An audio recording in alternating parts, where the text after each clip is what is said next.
দেশে ফিরে সবার জন্য মিষ্টি নিয়ে এসছিস? বাবা কেমন আছে? হ্যাঁ মানে ওই আছে আর কি।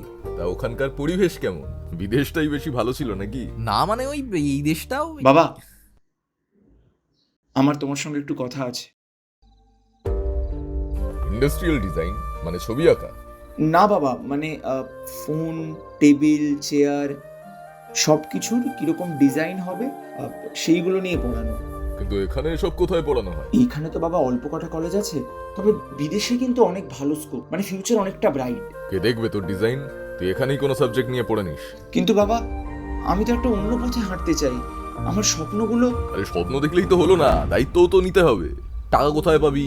অ্যাডমিশন করতে হবে, কত টাকা লাগবে, ভিসা করতে পাবি, এগুলো তো জোগাড় করতে হবে। তুই তো কিছুই জানিস না। দেখো না বাবা, কেউ না কেউ তো গাইড করে দেবে, একটু কথা বলে দেখো না। দেখ, মেডিকেল বা ইঞ্জিনিয়ারিং নিয়ে পড়লে কেউ তোকে গাইড করতে পারতো। এটা একটা অড সাবজেক্ট, কে তোকে গাইড করবে?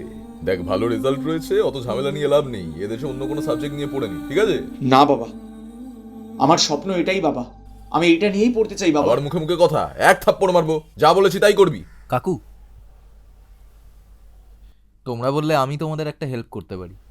মানে? দেখো, আমাদের মতো মিডল ক্লাস ফ্যামিলিরা নিজেদের ছেলে মেয়েদের বিদেশ পাঠানোর সময় এগুলো নিয়েই চিন্তা করে যে কিভাবে সবকিছু অ্যারেঞ্জ করবে। এক্ষেত্রে এডুলুক তোমাদের হেল্প করতে পারে। এডুলুক তোমাদের লোন স্যাংশনে হেল্প করা থেকে শুরু করে তোমাদের বাজেট অনুযায়ী কোন কোন ইউনিভার্সিটি রয়েছে সেগুলোর খোঁজ দেওয়া, বিদেশে থাকা স্টুডেন্টদের সাথে কথা বলানো, এবং তোমার ছেলের স্কলারশিপ পাওয়া থেকে শুরু করে এলিজিবিলিটি অনুযায়ী জব পাওয়াতেও হেল্প করবে।